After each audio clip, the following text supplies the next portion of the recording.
गीता में अर्जुन को स्वयं भगवान कह रहे हैं कि उस परमेश्वर की शरण में जा, उसके लिए उन संतों के पास जा जो तत्वदर्शी हो। इसी प्रकार हजरत मोहम्मद को उनका अल्लाह कह रहा है कि कोई और पूर्ण परमात्मा है, उसको पाने के लिए उन तत्वदर्शी संत की तलाश कर। वो प्रभु कौन है, ये जानने के लिए कृपया अवश्य सुनिए जगत गुरु तत्वदर्शी संत रामपाल जी महाराज के अमृत वचन। ये यजुर्वेद है और महर्षि दानव सरस्वती द्वारा अनुवादित है। ये इसका लेखक नहीं है, वो वेदों का केवल अनुवाद करता है। ये देखिएगा,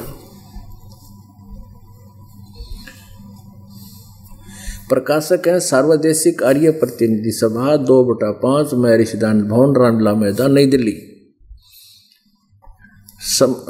यजुर्वेद आर्य भाषा भाष्य संपूर्ण 40 अध्याय महर्षि दानव सरस्वती कृत। मुद्रक Prince offset printers 1510 Pataudi house Daryaganj नई दिल्ली। फोन नंबर इतने। अब इसके 36वें अध्याय में, इसके 36वें अध्याय में आप देखिएगा, ये 36वां अध्याय है। अथ 36 मैंने 36वां अध्याय आरंभ। इसमें लिखा है कि ऋचम वाचम परपदे मनो यजु परपदे। अब यहां यजु शब्द लिखा है, इसका 2 अपसर्ग लगा रखे बस। अब अनुवाद करता जब बुद्धिमान होगा उसको लिखना पड़ेगा, इसलिए यजुर्वेद के विषय में जानकारी है। यदि यजु का अर्थ कर दे कुछ और ही, जैसे उन्होंने कवि का अर्थ सर्वज्ञ कर दिया, मेधावी कर दिया, तो लेकिन वो जहां यहां यजु का अर्थ कुछ और कर दे तो यजुर्वेद को कैसे पहचानेंगे। यजुर्वेद अध्याय नंबर 36 का मंत्र 1 है यो। और यहां देखिए स्वामी दानव जी ने इसका अनुवाद बिल्कुल जैसे करना चाहिए, मतलब अर्थ यही किया यजु का, और तो बाकी बात की बातें। यजु का अर्थ लिख दिया यजुर्वेद को। यजुर्वेद लिखना पड़ा और चाहिए था। अगर यहां लिख दें, इसका अनुवाद कर दें, यजु का अर्थ है यज्ञ स्तुतियां। यजु माने कि यजु यज्ञ स्तुतियां जिसके अंदर हों, लेकिन वो पुस्तक लिखना पड़ेगा कि वो यजुर्वेद है। अगर हम यजु भी बोलें, इसको यजुर भी बोले तो भी यजुर्वेद का बोध होगा। इसी प्रकार, और यहां देखिए 36, ये 36 अध्याय नंबर 36 का ये है वो जिसने ये गायत्री मंत्र बना के मूर्ख बना रहे दुनिया को। ये तीसरा श्लोक मंत्र है, ये तीसरा मंत्र है। भूर्भुवः स्वः तत्सवितुर् वरेण्यम भर्गो देवस्य धीमहि धियो यो न प्रचोदयात्। अब देखो इसका अनुवाद कैसा किया स्वामी जी ने। यहाँ सत्यार प्रकाश में किसी की नकल कर रखी इन्होंने। यहाँ लिखा है, देखिएगा, हे मनुष्यों जैसे हम लोग, हे मनुष्यों जैसे हम लोग, और मनुष्य 2 आग्रह। अब देखो, अब भूर्भुवः स्वः का अनुवाद कर रहे हैं। ये भू माने कर्मकांड की विद्या और भुव माने उपासना खंड की विद्या और स्वः माने ज्ञानकांड की विद्या को संग्रह पूर्वक पढ़ के जो हमारी धारणवती बुद्धियों को प्रेरणा करे उस कामना के योग्य समस्त ऐश्वर्य के देने वाले परमेश्वर के उस इंद्रियों से न ग्रहण करने योग्य प्रोक्ष गुप्त सब दुखों के नाशक तेज स्वरूप। वर्ग का अर्थ है वो तेजों में शरीर युक्त है। इसने लिख दिया उस इंद्रियों से न ग्रहण करने योग्य प्रोक्ष सब दुखों के नाशक तेज स्वरूप का ध्यान करें।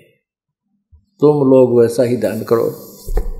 अब प्रसंग ये चल रहा है कि वो कबीर देव जो है, इन्होंने कवि को का आगे अर्थ कर दिया, सर्वज्ञ कर दिया। कवि को सर्वज्ञ होता है तो उसका अर्थ भी गलत करेंगे कवि का, या तो काव्यकार लिखो वो भी मान जाते हम।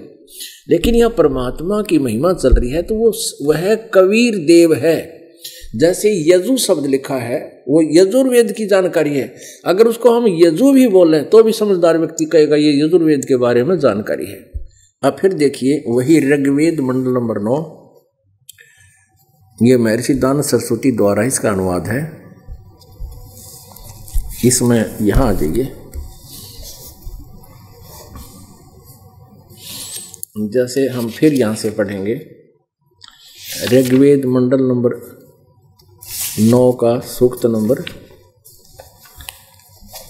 86 और मंत्र नंबर 26। यज्ञ करने वाले यजमानों के लिए, यज्ञ माने धार्मिक अनुष्ठान करने वाले, यजमान माने भक्तों के लिए परमात्मा सब रास्तों को सुगम करता हुआ उनके विघ्नों को मर्दन करता है, उनके सब संकट टालता है और उनको पवित्र करता हुआ अपने रूप को, अब निराकार है तो रूप क्यों लिखा उसका, अपने रूप, सच्चाई छुप नहीं सकती, अपने रूप को सरल करता हुआ वह कांति में परमात्मा, यहाँ लिखना चाहिए वो कबीर देव, वो कबीर देव, हम उसको कबीर देव लिख देते हैं, वो हम उसको कबीर साहब, हम वह को वह बोलते हैं, जैसे वेदों को वेद बोलते हैं। तो कबीर देव, वह कबीर देव विद्युत के समान क्रीड़ा करता हुआ वर्णीय पुरुष को यानी अच्छी आत्मा को प्राप्त होता है। 27 में स्पष्ट किया है कि वो जो परमात्मा, ऋग्वेद मंडल नंबर 9 सूक्त नंबर 86 के मंत्र नंबर 27 को पढ़ रहे हैं हम, कि जो परमात्मा ध्रुवलोक के तीसरे पृष्ठ पर विराजमान है। अब देखना, यह देखिएगा ऋग्वेद मंडल नंबर 9 सूक्त नंबर 82 के मंत्र नंबर 1 में इसमें स्पष्ट लिखा है कि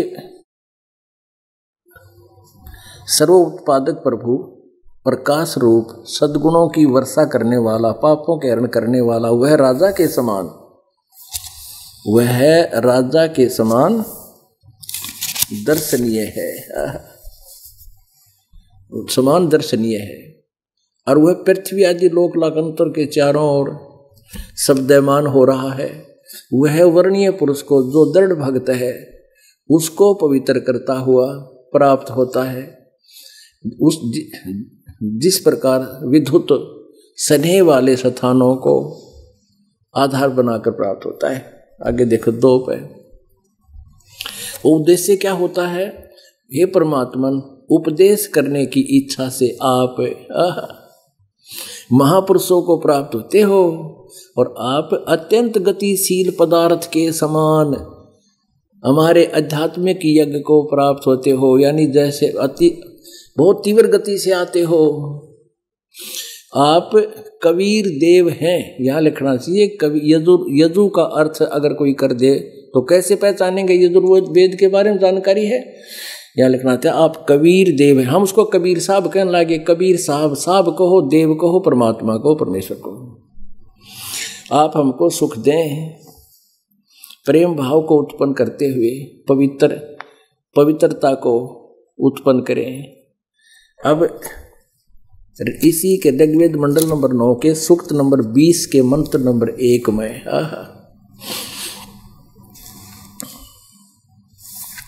ये मंत्र नंबर 1, इसमें सफेद लिखा कि पर कबीर देव, मूल संस्कृत में कबीर देव लिखा, ऊपर लग रहा कबीर देव, कबीर साहब। यहां देखो वह परमात्मा, कवि लिख दिया, कवि का मेधावी अर्थ कर दिया, अर्थ बना इसका। वह परमात्मा कबीर देव है, सबका रक्षक है, बुद्धिमानों की तृप्ति के लिए ज्ञान को देता है, सहनशील है और संपूर्ण दुष्टों को संग्राम में तिरस्कृत करता है। तो परमात्मा का संग्राम विद्वानों को ज्ञान देने के लिए आता। ये ज्ञान के संग्राम में सबके छक्के छुड़ा देता है वो परमात्मा, इसका ये सीधा अर्थ है। और परमात्मा स्वयं भी कहते हैं, 16 शंख पर हमरा तकिया, हम गगन मंडल के जिंदा, हुक्म हिसाबी यहाँ चल आए, काटन काल का फंदा, गोता मारूं स्वर्ग में जा बैठूं पाताले, कह कबीर ढूंढता फिरूं अपने हीरे मोती लाले। बोलो सतगुरुदेव।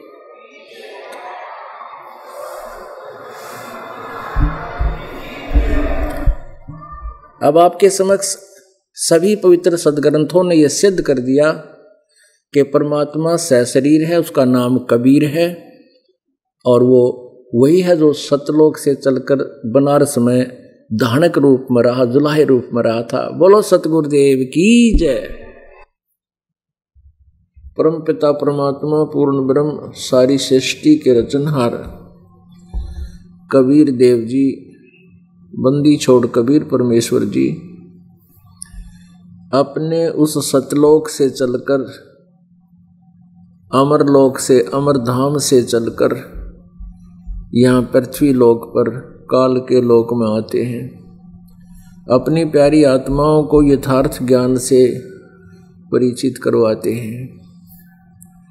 जो परमेश्वर के वचनों पर विश्वास कर लेते हैं, उनके द्वारा बताए गए भक्ति मार्ग पर लग जाते हैं, उन पुण्यात्माओं के सर्व कष्ट वो परमात्मा दूर कर देते हैं और उनका मोक्ष करके सतलोक ले जाते हैं।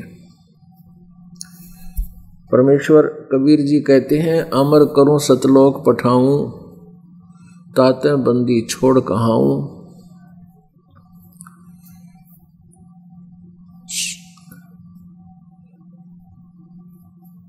16 शंख पर हमरा तकिया, गगन मंडल के जिंदा, और हुक्म हिसाबी हम चल आवे, और काटन यम का फंदा।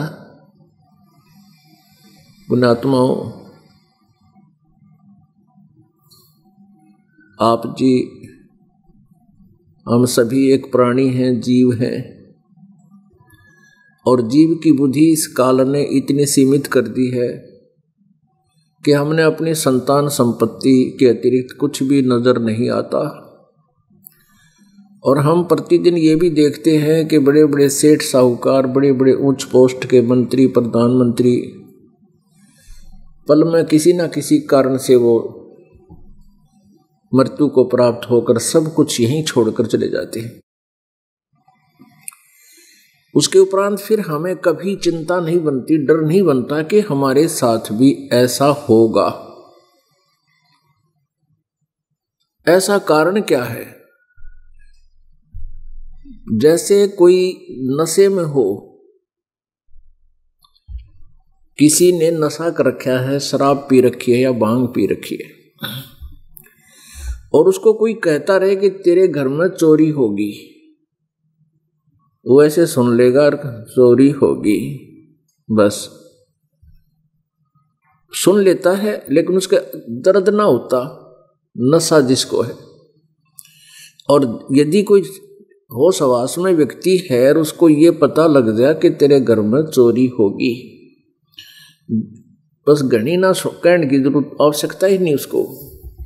एक बार पूछ सकता है, क्या कितना नुकसान हो गया, ये पूछ सकता आदमी उससे। बताने वाला ये कहेगा कि आप ही जाकर देखो। तो फिर उसको ज्यादा समय नहीं लगता, उस चोरी कैसे होगी, कितनी होगी, और भविष्य में उसका क्या बचाव होगा, ये वो तुरंत प्रयत्नशील हो जाता है। तो हमारे ऊपर इस काल ने इन त्रिगुणमयी माया का इतना दुष्प्रभाव कर रखा है कि हमारे ऊपर ये इनका तीनों गुणों का, रजगुण ब्रह्मा, सतगुण विष्णु, तमगुण शिव जी की, इस त्रिगुणमयी माया से हम इतने प्रभावित हैं, इतना कुछ हम देख रहे हैं, फिर भी हमें चिंता विशेष नहीं बनती।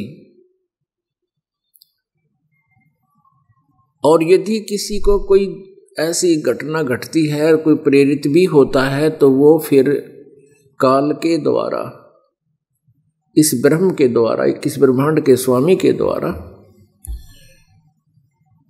वो फिर भ्रमित कर दिया जाता है, उसको गलत साधना पर लगा दिया जाता है।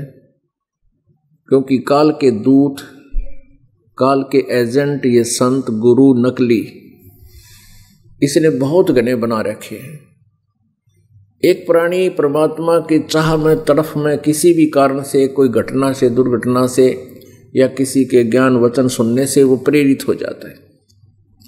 प्रेरित होकर के फिर वो उसका समाधान खोजने के लिए सोचता है बाहर जंगलों में मिलेगा।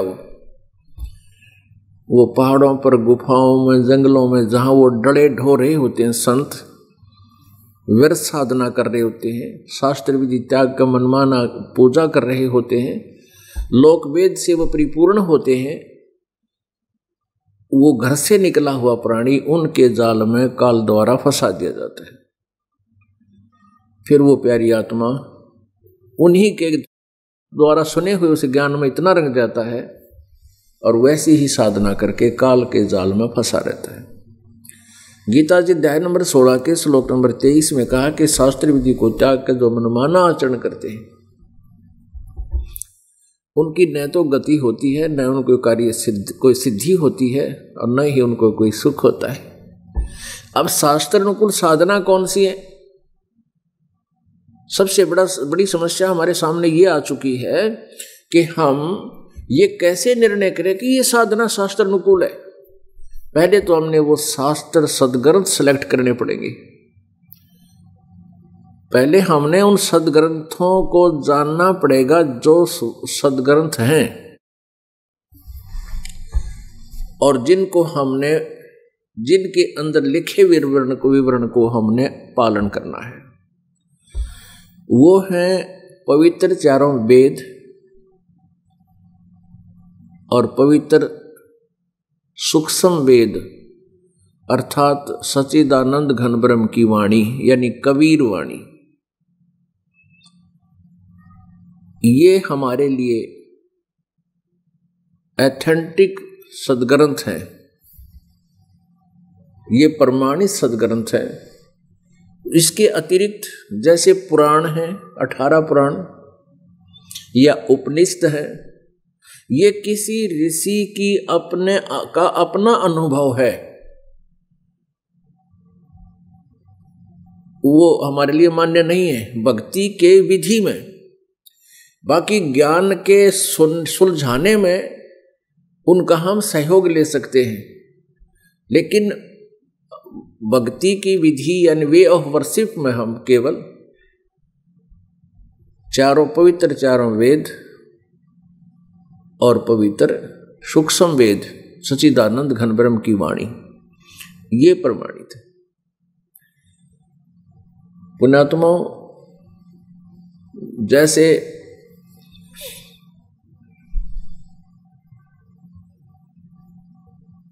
किसी भी मजहब धर्म में आप देखिएगा, उनकी जो साधनाएं हैं वो मोक्ष मार्ग नहीं है। जैसे नमाज करना क्या होता है? परमात्मा की स्तुति, नित्य नियम। जैसे आप जी सुबह नित्य नियम करते हो, सुबह का ये नित्य नियम यानी प्रतिदिन किया जाने वाला नियमित पाठ्यक्रम, और दोपहर के बाद जो है असुर निकंदन रामायणी, शाम को आरती, ये समझो नमाज है। वो 5 बार नमाज करते हैं, 5 बार परमात्मा से प्रार्थना करते हैं। ये इसलिए कंपलसरी बना गए हजरत मोहम्मद जी के, और नहीं तो ये इस बाउंडेशन में, बंधन में आदेश का पालन करते हुए कुछ समय तो मालिक को याद कर ही सकेंगे, उसकी स्तुति करेंगे ही करेंगे।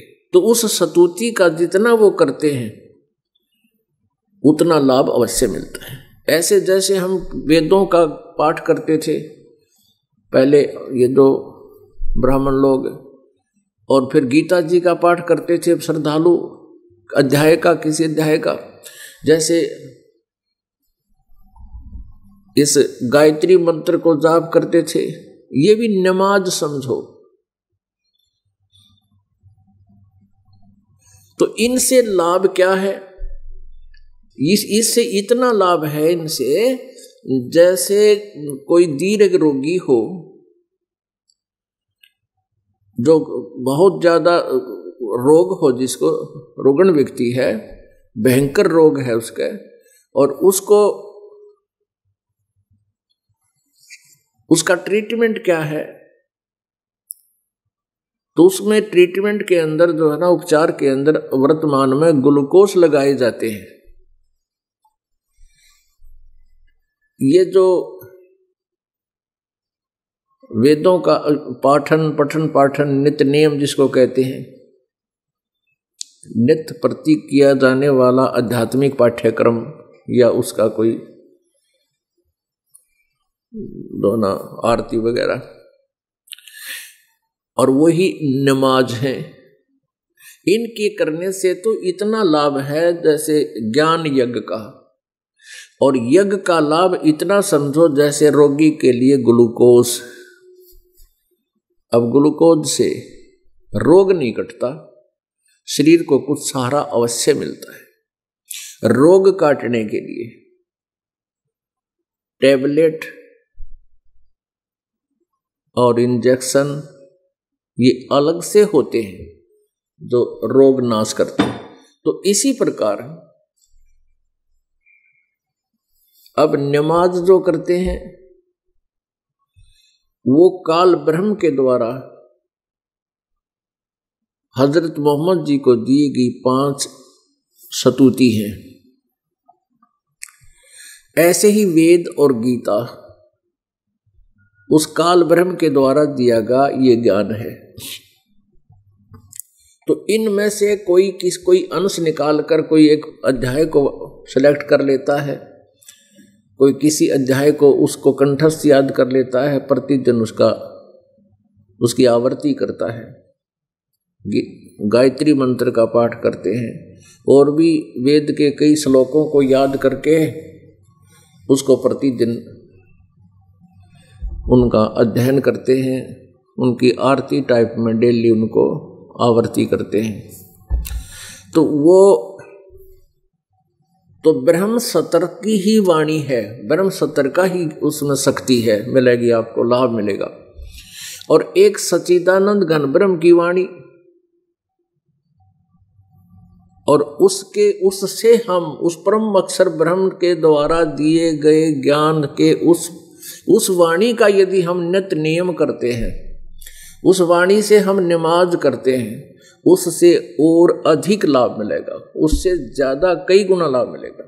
तो इस प्रकार हमने अब नमाज यानी नित्य नियम, नित्य पाठ्यक्रम, स्वाध्याय जिसको बोलते हैं, ये ग्लूकोज भी वो अच्छी क्वालिटी की ही लगवानी चाहिए। यानी हमने अपने परमात्मा की अमृत वाणी को ही एज ए नमाज, एज ए नित्य नियम प्रयोग करने से ज्यादा लाभ होगा, उसको करना चाहिए। और उसके लिए फिर भक्ति की विधि कौन सी है, वे यानी वो रोग नाशक कैप्सूल कौन से हैं, वो टेबलेट्स, वो गोलियां कौन सी हैं, औषधि कौन सी है, अब ये सिलेक्ट करना है। अपनात्माओं, अभी आपको बताया कि जैसे पुराण है, पुराणों का ज्ञान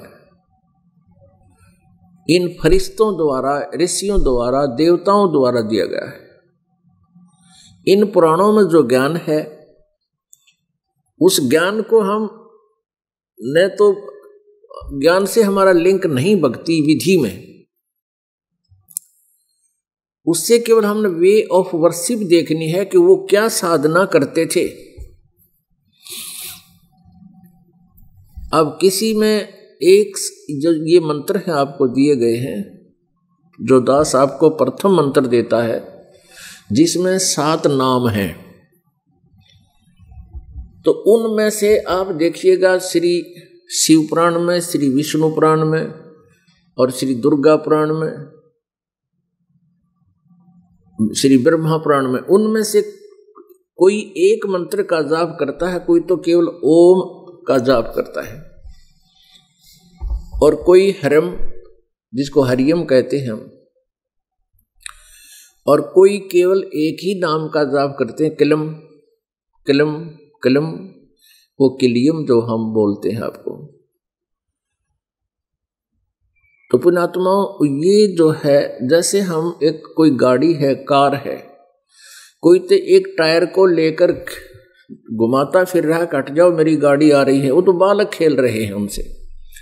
कोई स्टीयरिंग लेकर निकाल रहा है, कहता हट जा गाड़ी आ गई, मैं कार चला रहा हूं, बालक खेल लग रहे हैं जैसे।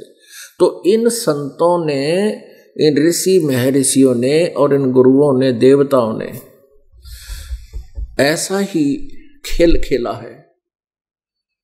इन सभी पार्ट्स को मिलाकर वो गाड़ी बनती है और फिर वो गाड़ी ठीक चलती है।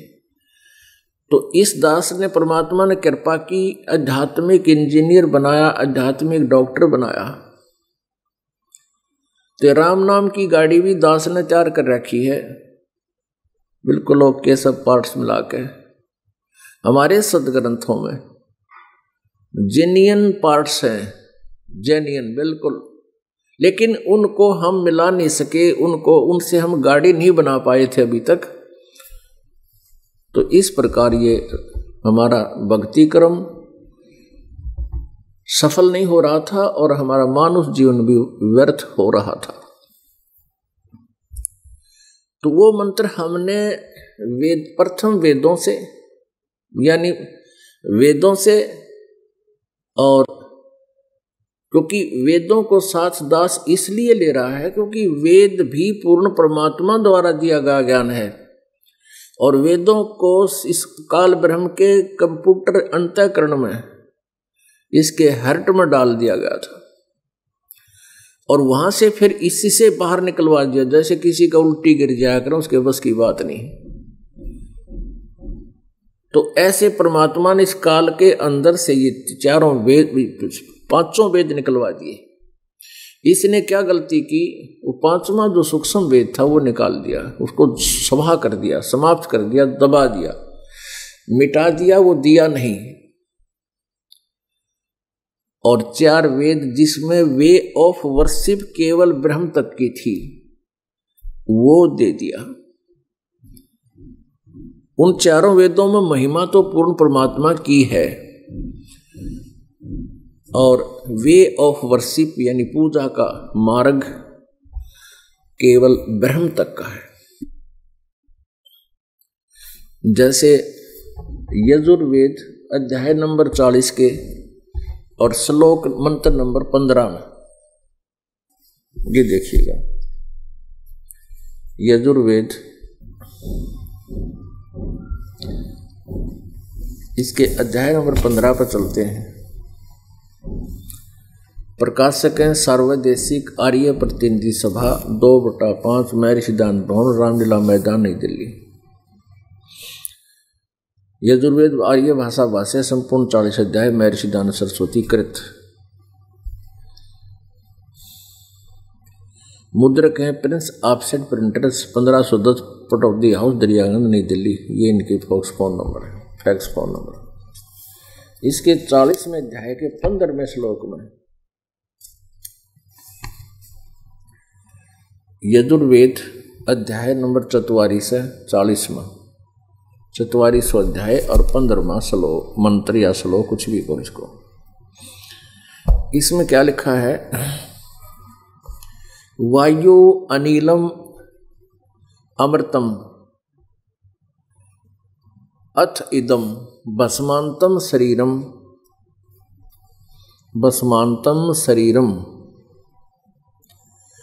ओम करतो समर किलबे समर कर्तुम समर ओम करतो समर किलबे समर कर्तुम समर। 15वां श्लोक 40 में जाएगा। वायु अनिलम अमृतम अथ इदम भस्मांतम शरीरम। इसका क्या अर्थ बनता है,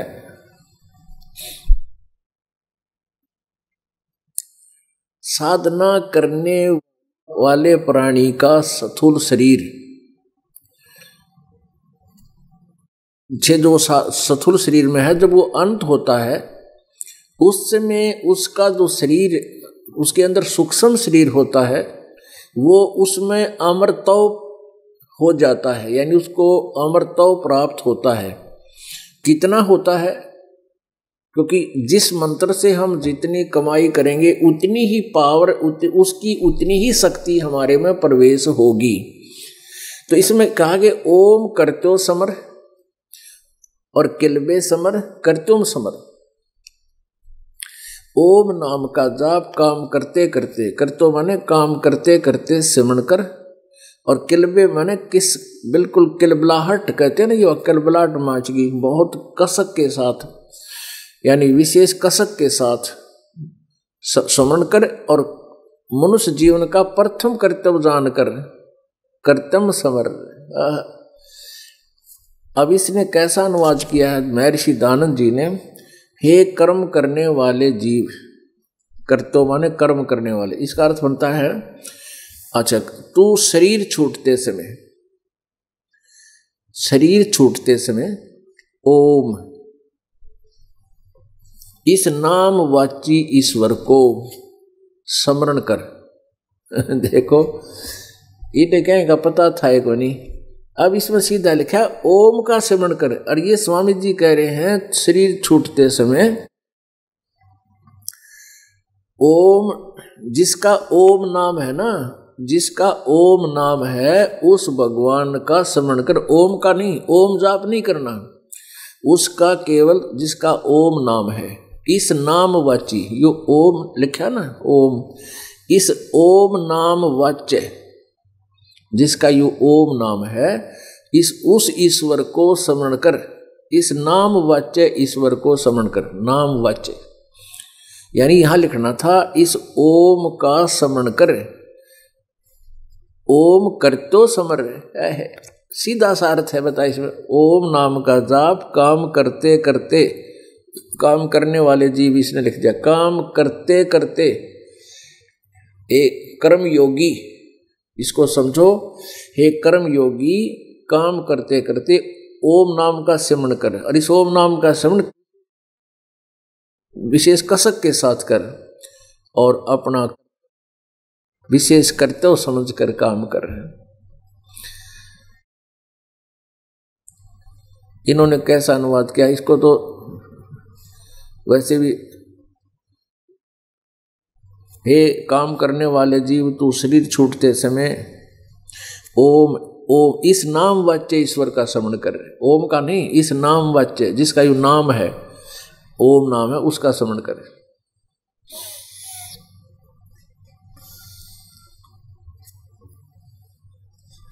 अपने सामर्थ्य के लिए परमात्मा और अपने स्वरूप का के स्मरण करे। अपने किए का, कर्तव्य माने किए का स्मरण कर। ये संस्कार वायु धनज्या जी, वायु अनिलम कारण रूप, वायु को कारण रूप वायु, अमृतम अविनाशी कारण को धारण करता हुआ, अतः इसके अंतर यह शरीरम नष्ट होने वाला सुखादि भस्मा आश्रय शरीर भस्म, तम अंत में भस्म हो जाने वाला, ऐसा जानो। अपने आत्माओं, इसका सीधा सा असर बनता है कि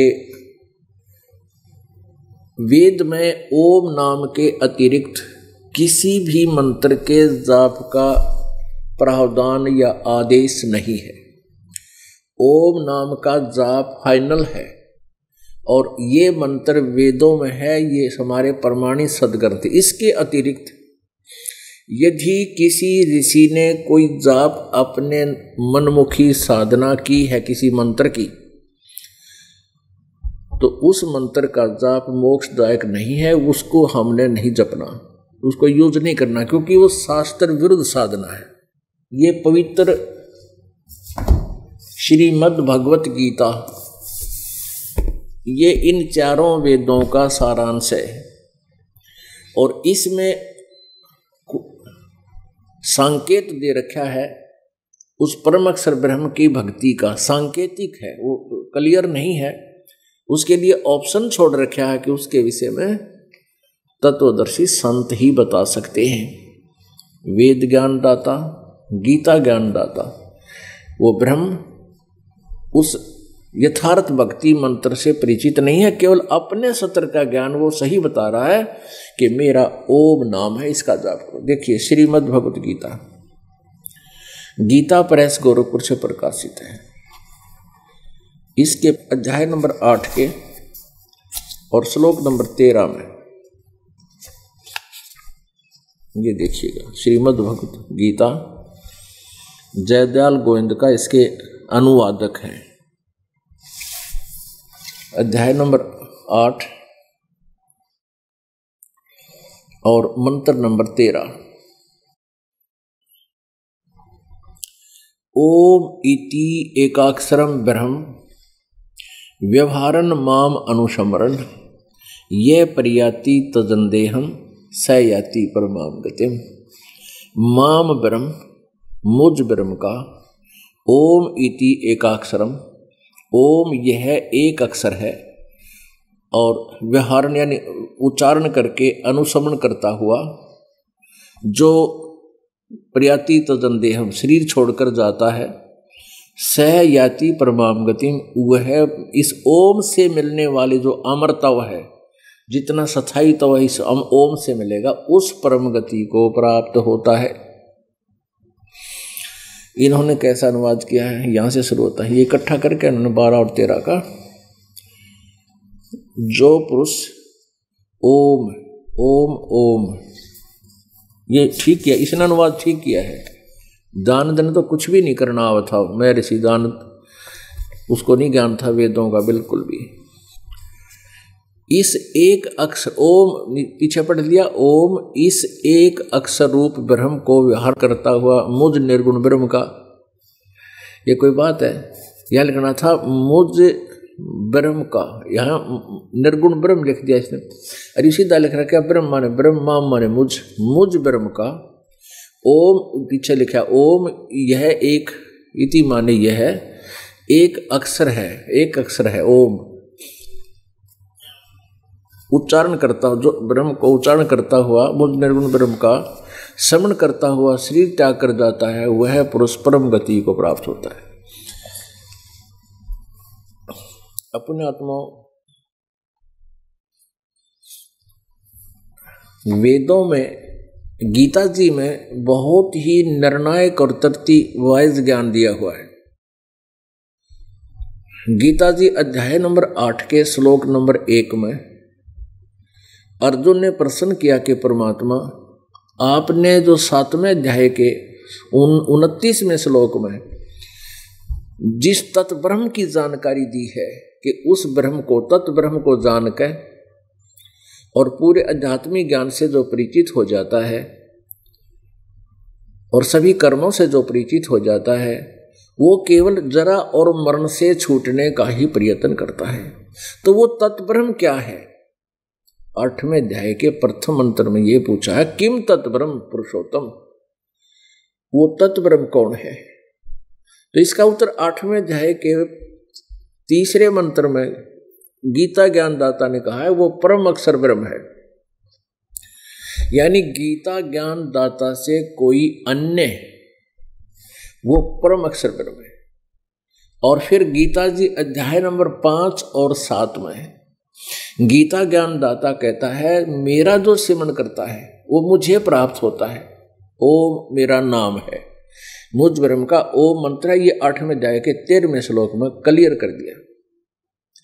फिर 8वें गीता जी के 8वें अध्याय के ही 8, 9 और 10 3 श्लोकों में उस तत्व ब्रह्म यानी परम अक्षर ब्रह्म की साधना के विषय में कहा है कि जो उसकी साधना करता है और उसके साधना का कौन सा मंत्र है, वो तत्वदर्शी संत बताओगा। गीता जी अध्याय नंबर 4 के श्लोक नंबर 34 में कहा है कि गीता जी अध्याय नंबर 4 के श्लोक नंबर 34 में कहा है कि उस तत्व ज्ञान को, कौन से को, जो चौथे अध्याय के गीता जी चौथा अध्याय के श्लोक नंबर 32 में बताया कि जो सच्चिदानंद घन ब्रह्म की वाणी में विस्तार से लिखा गए हैं वो ज्ञान और वो मंत्र है, उसको तू तत्वदर्शी संतों से समझ, उनके दंडवत प्रणाम करने से, कपट छोड़कर प्रार्थना करने से, प्रसन्न करने से वो तत्वदर्शी संत तुझे उस परमात्म तत्व के बारे में जानकारी देंगे। तो उसके लिए कहा कि वो तत्वदर्शी संत बता सकते हैं उस परम अक्षर ब्रह्म के बारे में साधना का।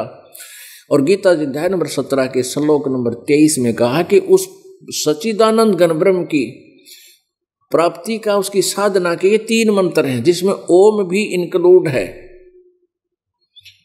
क्योंकि 3 परमात्मा है। एक सरपुरुष ये ब्रह्म है जो गीता जी का ज्ञान श्री कृष्ण में प्रवेश करके दे रहा है, और एक अक्षर पुरुष है जो सातसंग ब्रह्मांड का स्वामी है, जिसके विषय में गीता जी अध्याय नंबर 15 के श्लोक नंबर 16 में क्लियर लिखा है सरपुरुष और अक्षर पुरुष के विषय में।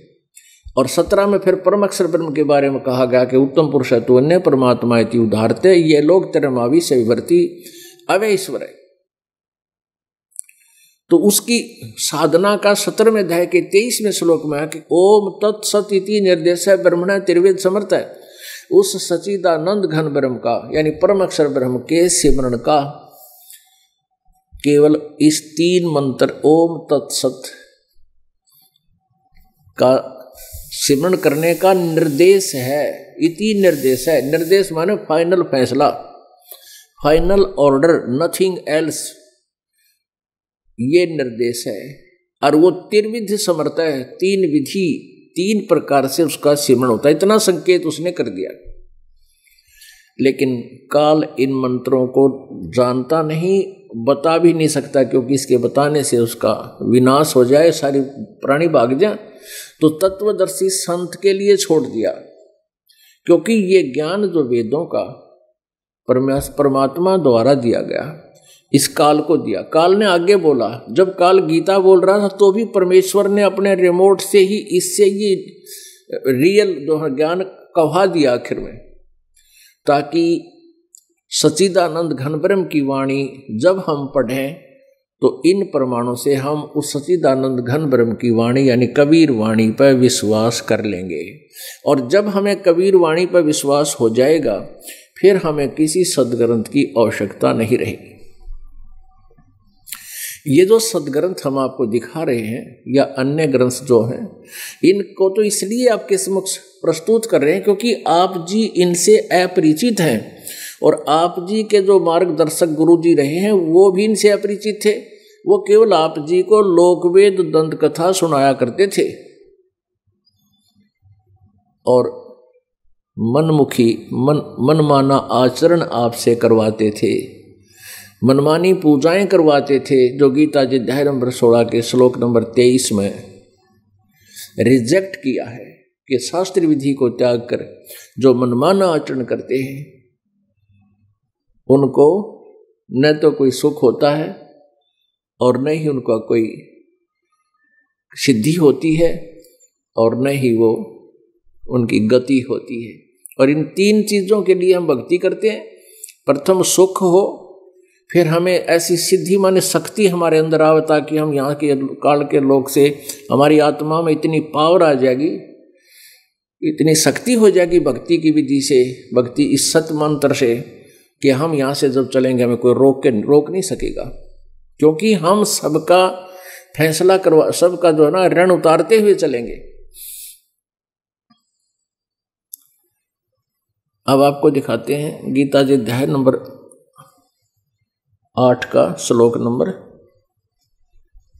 1, ये देखिएगा, ये है अथ 8वां अध्याय, 8वां अध्याय। इस प्रथम मंत्र में अर्जुन ने पूछा किम तत्ब्रह्म, किम तत्ब्रह्म, किम अध्यात्म, किम कर्म पुरुषोत्तम, अधिभूतम च किम प्रोक्तम, अधिदेवम किम उच्यते। अब क्या पूछा है कि ये तत्ब्रह्म क्या है। ये गीता जी अध्याय नंबर 7 के 30 मंत्र हैं। 29वें श्लोक में 29वें मंत्र में गीता ज्ञानदाता बता रहा है कि जरा मरण मोक्षाय माम आश्रित्य। माम आश्रित्य माने मैंने जो ज्ञान दिया है उस पर जो आश्रित हो गया कि तत्वदर्शी संत की खोज कर ले, और तत्वदर्शी संत फिर जो ज्ञान देगा उस तत्व ब्रह्म के बारे में सारे अध्यात्म ज्ञान को सही से समझाएगा। उसके पश्चात जरा मरण मोक्षाय माम आश्रित है। माम आश्रित है यानी मेरे पर आश्रित होकर इस वचन ज्ञान पर यतंती, ये जरा मरण मोक्षाय माम आश्रित है, मेरे ज्ञान मेरे द्वारा दिए गए अध्यात्म ज्ञान पर आश्रित होकर जरा मरण मोक्षाय। जरा माने बुढ़ापा, मरण माने मृत्यु से मोक्ष प्राप्ति के लिए ये यतंती, जो यतन करते हैं, जो परिश्रम प्रयत्न कर रहे हैं, ते ब्रह्म तत्विदु, वे तत्व ब्रह्म को जान चुके हैं, जानते हैं। ते ब्रह्म तत्विदु कृष्णम अध्यात्म कर्म चाखिलम। वे सभी कृष्ण मन सारे अध्यात्म कंप्लीट संपूर्ण अध्यात्म से परिचित हैं, और अखिलम यानी सारे कर्म से भी परिचित है, और वे उस तत्ब्रह्म से भी परिचित है जो केवल जरा और मरण से मोक्ष पाने के लिए जो यत्न करते हैं, जो मेरे इस द्वारा दिए गए ज्ञान पर आश्रित होकर तत्वदर्शी संत की खोज कर लेते हैं, तो ते ब्रह्म तत्विदु कृष्णम अध्यात्म कर्म च अखिलम। सारे अध्यात्म कर्म, संपूर्ण अध्यात्म को और सभी कर्मों को तथा वो तत्व ब्रह्म को जानते हैं, समझ चुके हैं। अब इस तत्व ब्रह्म के बारे में इनके द्वारा अनुवाद है इसका, जो मेरे शरण होकर जरा मरण से छूटने के लिए प्रयत्न करते हैं, वे उस तत्व ब्रह्म, उस ब्रह्म को यानी तत्व ब्रह्म को उस ब्रह्म को, संपूर्ण अध्यात्म को तथा संपूर्ण कर्मों को जानते हैं। ये 30वां अध्याय है, 30वां मंत्र है। इसके बाद ये 8वां अध्याय शुरू हो जाता है, लास्ट में कहा है। तो तभी अर्जुन ने तुरंत प्रश्न किया कि प्रथम मंत्र में किम तत्ब्रह्म, किम अध्यात्म, किम कर्म पुरुषोत्तम, अधिभूतम च किम प्रोक्तम, अधिदैविम किम उच्यते। इसका उत्तर हे पुरुषोत्तम, तत्ब्रह्म वह ब्रह्म क्या है, वो तत्ब्रह्म क्या है। इसका उत्तर इसने तीसरे मंत्र में दिया, 8वें अध्याय के तीसरे मंत्र। ये 8वां अध्याय चल रहा है, इसका तीसरा मंत्र है। गीता ज्ञानदाता कहता है परम अक्षर ब्रह्म है, वो परम अक्षर ब्रह्म है। यहां देखना, अब हम ये 5 और 7 में अध्याय नंबर 8 के और श्लोक नंबर 5 में गीता ज्ञानदाता कहता, जो पुरुष अंत काल में भी मुझको ही स्मरण करता हुआ, अपना जिस नाम बताई रखा है, स्मरण करता हुआ शरीर को त्याग कर जाता है, वह मद्भावम याति, मेरे साक्षात स्वरूप को प्राप्त होता है। ये गलत कर रखा अनुवाद इन्होंने। मद्भावम माने मेरे भाव में, मेरे ही अंदर आसक्त हो जाता है, इसमें कोई संशय नहीं। और जहां आशा तहां बासा होई। अब 6 में नियम बताया है कि ये नियम है कि जो अंत समय में हे कुंती पुत्र, यह मनुष्य अंत काल में जिस भी भाव को स्मरण करता हुआ, यानी उस परम अक्षर ब्रह्म के भाव में शरीर छोड़कर जाता उसको प्राप्त होता है। यानी जो भी जिसके भाव में शरीर छोड़कर जाता है, तो शरीर त्याग करता, उसको ही प्राप्त होता है। सदा तद भाव भावती, तद भाव भावती, उसी भाव से भावित रहता है। यानी जैसे हम हनुमान पुजारी हैं, मराएंगे जब तक हनुमान ने आस्था रह जाएगी, तो ऐसे ही हम तत्ब्रह्म के पुजारी हैं तो तत्ब्रह्म आस्था रह जाएगी। यदि हम ब्रह्म के पुजारी हैं तो ब्रह्म आस्था रह जाएगी। इसका ये नियम है।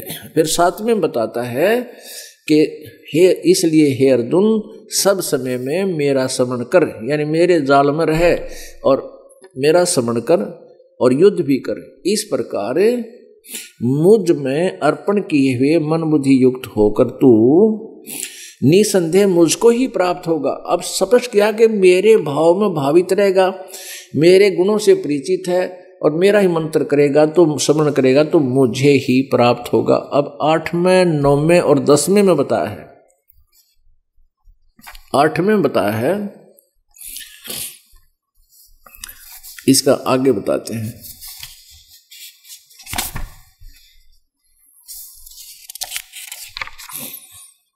ये 8वां है,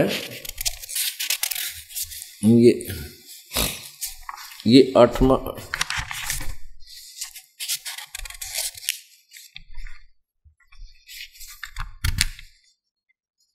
ये देखिएगा, ये 8वां है यहाँ पर और इसका यहाँ अनुवाद है। 8वें अध्याय का 8वां। हे पार्थ, यह नियम है कि परमेश्वर के ध्यान के अभ्यास रूप, ध्यान नहीं है ये तो जैसे अनुवादक की जिसी सोच है उसने कर दिया। अभ्यास योग युक्तेन, यानी जो तत्वदर्शी संत बतावेगा उस सच्चिदानंद घन ब्रह्म की साधना। हे पार्थ, गीता ज्ञानदाता कहता किसी परमेश्वर के विषय में बता रहा है कि हे पार्थ, परमेश्वर के यह नियम है कि परमेश्वर के ध्यान के अभ्यास रूप योग से युक्त, आगे फिर बताएं, दूसरी ओर न जाने वाले चित्त से निरंतर चिंतन करता हुआ परम देव पुरुष यानी परमेश्वर को प्राप्त होता है। यानी गीता ज्ञान दाता से कोई और है ये भगवान परमेश्वर, परम देव पुरुष यानी परमेश्वर उस गीता ज्ञान दाता से अन्य है। उसने अपना बता दिया पहले, अब उसके बारे में बता रहा सच्चिदानंद घन ब्रह्म के बारे। 9वें में कहा है कवियम पुराणम अनुशासिताराम अणियांसम अनुसमर्ते यह सर्वस्य दाताराम अचिंत रूपम आदित्य वर्णम तमस्य प्रस्तात्। अब यहाँ कवियम शब्द है ना, जैसे कल यजुर्वेद में दिखाया था 36वें अध्याय के प्रथम मंत्र में, वहाँ यजु लिखा था तो अनुवादकर्ता ने उसको यजुर्वेद लिखा, क्योंकि उस परिचित आदमी ही उसको सही अनुवाद कर सकता है। तो यहाँ कबीर परमात्मा लिखना, ये कबीर देव समझे हम। ये कवियम का अर्थ है, इसको हम कबीर देव को जो पुराणम यानी आदि परमात्मा सनातन परमात्मा अनुशासिताराम अणुशांसी,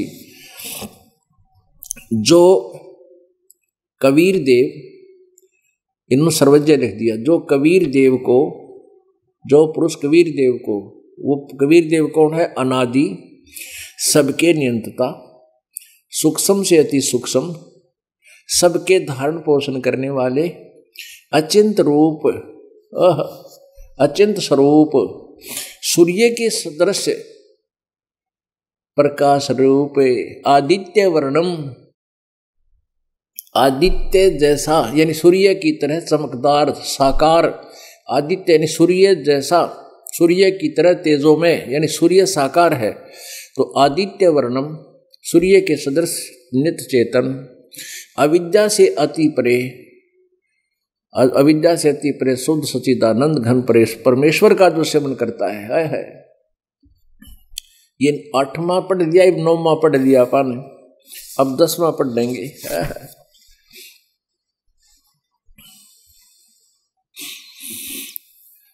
वह भक्ति युक्त पुरुष जो उस परमात्मा कबीर देव की जो साधना करता है सच्चिदानंद घन ब्रह्म की, वह भक्ति युक्त साधक पुरुष अंत काल में भी योग बल से, योग माने भक्ति, भक्ति की शक्ति से, बरकटी के माध्यम में प्राणों को अच्छी प्रकार स्थापित करके फिर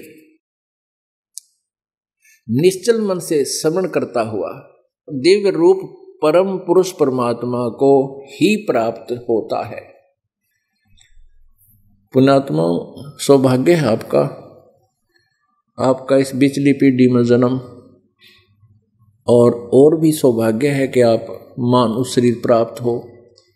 उससे भी और अधिक पुण्य है आपके कि आप जी को ये मार्ग सहज में मिल रहा है। लखबर सूरा जूझ ही लखबर सावध दे, और लखबर यति जहान में जब सतगुरु शरणा ले। आप बहुत पुण्यकर्मी प्राणी हैं। युगों युगों के आपकी भक्ति के जो कर्म हैं वो बहुत ज़्यादा अच्छे हैं, और उन्हीं कहते हैं पिछले तप से होता है पूर्ण हंस मुराद। ये पिछले ही क्रियाओं से तप का अर्थ से कोई यह हठ योग नहीं होता। गीता जी में तप को बहुत अच्छी तरह डिफाइन किया है 18वें अध्याय में। जैसे वाणी का तप, वाणी का तप जैसे कोई सत्य बोलते हैं, परमेश्वर कबीर जी ने सत्य बोला, उनके साथ कितना संघर्ष हुआ, कितना परेशान किया गया, वो तप था। तो इसी प्रकार अपनी भक्ति कर्म में कोई बाधा करता है, उसके साथ हम संघर्ष करते हुए अहिंसा से हम उसके साथ जो संघर्ष कर रहे हैं, आगे चल रहे हैं, बढ़ रहे हैं, उल्टे नहीं हट रहे हैं, ये हमारा तप होता है। तो पिछले ही तप से होते हैं पूर्ण हंस मुराद। पिछले भक्ति कर्म से सिमरन करने में जो हमें कठिनाइयाँ आती हैं, किसी प्रकार का भी, जैसे हम चलते फिरते मन को रोकते हैं, तो ये भी हमारा तप है। तो ऐसे पिछले ही संस्कारों से आपको ये ज्ञान प्राप्त हो रहा। अब आपको दिखाते हैं कि 17वें अध्याय के 23वें श्लोक में उस 3 मंत्र के जाप का प्रमाण है जिसके बिना मोक्ष कभी नहीं हो सकता। देखिए 17वां अध्याय, और यहां देखिएगा श्लोक नंबर 23। ओम तत्सत इति निर्देशः ब्रह्मणे तिर्विध समर्थ ब्राह्मणा तेन वेदा च यगा च विहिता पुरा। ओम तत्सत इति निर्देशः ब्रह्मणे का अर्थ इन्होंने खुद यहाँ ठीक किया। ब्रह्मणे माने सच्चिदानंद घन ब्रह्म का, परम अक्षर ब्रह्म का जो सिमरण करता है वो 3 विधि से सिमरण होता है, और इसी का निर्देश है ओम तत्सत इति निर्देश है ब्रह्मण तिर्विध समर्थ। ओम तो ये ब्रह्म का है, और तत् ये तो सर्वब्रह्म का, सर्वब्रह्म अक्षर पुरुष, और ये है अक्षर पुरुष का तत्। ये सांकेतिक है, गुप्त है, और ये सत्य है, ये परम अक्षर ब्रह्म का। ये परम अक्षर ब्रह्म की शक्ति इससे मिलती है, ब्रह्म की शक्ति इससे मिलती है, और परब्रह्म यानी अक्षर पुरुष की शक्ति इस तत् सांकेतिक है। ये शब्द ये अलग है वो मंत्र, और ये सत्य भी गुप्त है, वो अलग मंत्र है। तो ये ओम और तत् मिलकर ये सतनाम बनता है 2 अक्षर का, ये तत् सांकेतिक है। तो ये सत्य और ये सत्य भी सांकेतिक है। फिर ये आपको दिया जाता है, ये दास आपको देगा, ये सारनाम समझो। तो तीनों मिलकर के फिर इनका अलग से जाप होता है। इन तीनों पहले ही सतनाम दिया जाता है, जिससे आपका इन दोनों मंत्रों की खूब भक्ति हो जाएगी। जब तीसरा नाम आपको दिया जाएगा, ओम तत्सत इति निर्देश है ब्रह्मण माने सच्चिदानंद घन ब्रह्म, यानी परम अक्षर ब्रह्म, उस दिव्य परम पुरुष। ओम तत्सत इति निर्देश है, उस सच्चिदानंद घन ब्रह्म यानी ब्रह्मण तिर्विध समर्थ है। इसकी 3 प्रकार से सेवन, 3 विधि है इसके सेवन करने की, और केवल इसका निर्देश है।